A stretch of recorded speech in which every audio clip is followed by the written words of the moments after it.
మా నాయకుడు మా రాజేశ్వర రెడ్డి గారు, మా హరీష్ రావు గారు, వీళ్ళందరూ, మా దయాకర్ రావు గారు, ఆ ప్రాంత నాయకులు రాజయ్య గారు అందరూ పోయి ఈ దున్నపోతు లాంటి ప్రభుత్వాన్ని మొద్దు నిద్ర నుంచి లేపేదాకా 35 రోజుల తర్వాత మొద్దు నిద్ర లేచి ఆఖరికి పంపులు చాలు చేస్తే ఇలా 600 కోట్ల నష్టం, పంట నష్టం ఒక్క జనగామ జిల్లాలో వచ్చింది.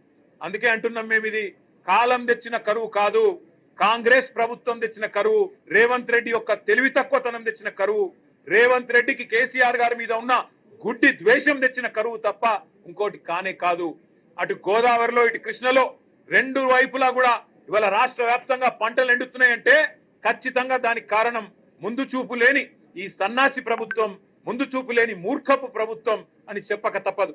ఇవాళ రాష్ట్ర ప్రజల తరపున, రాష్ట్ర రైతుల తరపున మేము డిమాండ్ చేస్తున్నది ఒకటే, లక్షల ఎకరాల్లో పంట ఎక్కడెక్కడైతే ఎండిందో ఇది తప్పించుకునేదానికి వీలు లేదు. మొన్న హరీష్ రావు గారు వివరంగా చెప్పినారు, ఎండల వల్ల పంట ఎండిందని ముఖ్యమంత్రి అంటాడు, బోర్ల కింద ఎండిపోతే మాకు బాధ్యత లేదని బాధ్యత రాహిత్యంతో ఇరిగేషన్ మంత్రి మాట్లాడతాడు.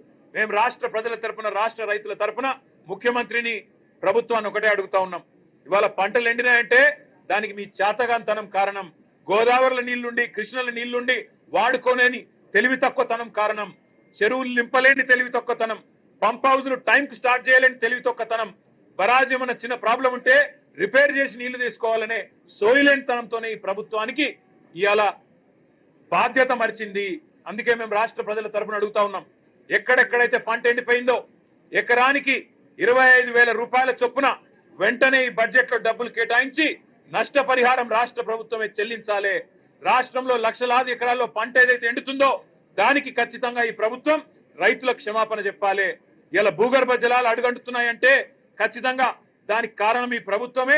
చెరువులు నింపకపోవడం, ఇష్టం వచ్చినట్టు చెక్ డ్యాములు నింపకపోవడం, ఇష్టం వచ్చినట్టు ఇసుక తోడుకోవడానికి, కేవలం ఇసుకతో దోపిడీ కాంగ్రెస్ నాయకుల జేబులు నింపడానికి మీరు చేసిన నిర్వాహకం అనే కారణం ఇవాళ గుర్తుపెట్టుకోవాలని కోరుతూ, రాష్ట్ర రైతాంగానికి కేసీఆర్ గారు ఉన్నారు, బీఆర్ఎస్ ఉన్నది, మేము భరోసాను ఇస్తూనే ఉంటాం, మీ తరఫున కొట్లాడుతూనే ఉంటాం. ఎక్కడెక్కడైతే పంటలు ఎండుతున్నాయో ఆయా ప్రాంతాల్లో పర్యటించి రైతుల్లో మనోధైర్యాన్ని నింపడానికి మేము ప్రయత్నం చేస్తూనే ఉంటామని చెప్పి కూడా తెలియజేస్తూ, రాష్ట్ర ప్రభుత్వం వెంటనే ఎకరానికి 25,000 రూపాయల నష్టపరిహారం ప్రకటించాలి, ప్రాయశ్చిత్తం చేసుకోవాలి, క్షమాపణ చెప్పాలని చెప్పి కూడా రాష్ట్ర రైతాంగానికి మేము డిమాండ్ చేస్తాం.